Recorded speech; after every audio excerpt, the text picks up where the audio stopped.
ভারতীয় সেনাবাহিনী সম্প্রতি তাদের তিস্তা ফিল্ড ফায়ারিং রেঞ্জে তিস্তা প্রহার নামে একটি বৃহৎ আকারের সমন্বিত মহড়া সম্পন্ন করেছে। বৃহস্পতিবার দেশটির প্রতিরক্ষা দপ্তরের জনসংযোগ কর্মকর্তা এক বিবৃতির মাধ্যমে এই তথ্য নিশ্চিত করেছেন। এই মহড়ার মূল লক্ষ্য ছিল নদীর তীরবর্তী অঞ্চলে যুদ্ধ ও সহায়তা প্রদানকারী বিভিন্ন সামরিক শাখাগুলির মধ্যে সমন্বয় সাধন এবং ভারতীয় সেনাবাহিনীর সামগ্রিক যুদ্ধ প্রস্তুতি ও সক্ষমতা তুলে ধরা। বিবৃতিতে জানানো হয়েছে, তিস্তা প্রহার নামক এই সামরিক অনুশীলনে ভারতীয় সেনাবাহিনীর একাধিক গুরুত্বপূর্ণ শাখা সক্রিয়ভাবে অংশগ্রহণ করে। এদের মধ্যে পদাতিক বাহিনী, কামান শাখা, সাঁজোয়া বাহিনী, যান্ত্রিক পদাতিক বাহিনী, প্যারা স্পেশাল ফোর্সেস, সেনা বিমান শাখা, প্রকৌশলী শাখা এবং সংকেত শাখা উল্লেখযোগ্য।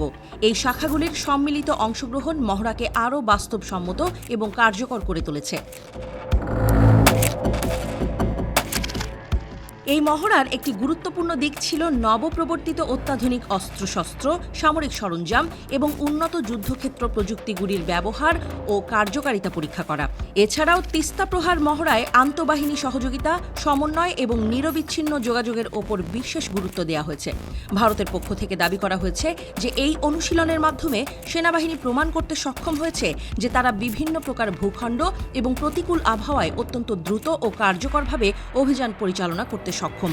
বিবৃতিতে আরও উল্লেখ করা হয়েছে যে এই মহড়ায় বিভিন্ন কৌশলগত মহড়া, যুদ্ধের প্রস্তুতিমূলক অনুশীলন এবং অপ্রত্যাশিত যুদ্ধের পরিস্থিতি মোকাবেলার জন্য অভিযোজনযোগ্য কৌশলগুলির অনুশীলন করা হয়েছে। এই ধরনের অনুশীলন সৈন্যদের দ্রুত সিদ্ধান্ত গ্রহণ এবং কার্যকরভাবে প্রতিক্রিয়া জানানোর ক্ষমতা বৃদ্ধি করে। গত ৮ থেকে ১০ মে এই মহড়াটি ভারতের তথাকথিত চিকেন স্নেক বা শিলিগুড়ি করিডোরের খুব কাছেই অনুষ্ঠিত হয়েছে। ভারতের মানচিত্রে এই সরু অংশটি মাত্র ১৭ কিলোমিটার চওড়া এবং এটি উত্তর পূর্ব ভারতকে দেশটির বাকি অংশের সাথে সংযুক্ত করেছে। গুয়াহাটিতে ভারতীয় সেনাবাহিনীর মুখপাত্র জানিয়েছেন, তিস্তা প্রহার এক্সারসাইজে নদী বিধৌত অঞ্চলের চ্যালেঞ্জিং পরিবেশে বাহিনীর যৌথ কমব্যাট স্ট্র্যাটেজি এবং যুদ্ধের প্রস্তুতি কতটা সেটাই প্রদর্শিত হয়েছে। সোশ্যাল মিডিয়ায় একটি পোস্টে তিনি আরও দাবি করেন, এই মহড়ায় ভারতীয় সেনাবাহিনী তাদের আধুনিক অস্ত্রশস্ত্র, ট্যাকটিক্যাল ড্রিল ও খুব দ্রুত অভিযান চালানোর ক্ষমতাই আরও একবার কার্যকর করেছে, যা তাদের উৎকর্ষ ও আধুনিকায়নের প্রমাণ।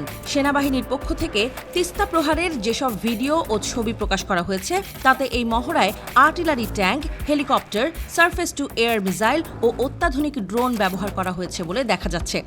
দিল্লিতে সেনাবাহিনীর একটি সূত্র বিবিসি বাংলাকে জানিয়েছে, এই মহড়াকে ঠিক রুটিন এক্সারসাইজ বলা যাবে না, কারণ তিস্তার অববাহিকায় এই মাপের সামরিক মহড়া কিন্তু সাম্প্রতিককালের মধ্যে কখনোই হয়নি। লন্ডন ভিত্তিক ভূ রাজনৈতিক বিশ্লেষক প্রিয়ংজিৎ দেব সরকারও মনে করছেন, এই সামরিক মহড়ার মধ্যে দিয়ে এই অঞ্চলের প্রতিবেশী দেশগুলোকে ভারত একটি বার্তা দিতে চেয়েছে। বিবিসিকে তিনি বলেছেন, এর মধ্যে একটা সূক্ষ্ম প্ররোচনার উপাদানও হয়তো আছে, যেটা অবশ্যই বাংলাদেশের মোহাম্মদ ইউনূসের অন্তর্বর্তী সরকারকে খুশি করবে না। ভারতীয় সেনাবাহিনীর এই বৃহৎ আকারের মহড়া উত্তর পূর্ব ভারতের নিরাপত্তা পরিস্থিতি এবং আঞ্চলিক ভূ রাজনীতির প্রেক্ষাপটে তাৎপর্যপূর্ণ বলে মনে করছেন বিশ্লেষকরা। বিশেষত চিকেন স্নেকের কাছে এই মহড়া অনুষ্ঠিত হওয়ায় কৌশলগত দিক থেকেও এর গুরুত্ব রয়েছে।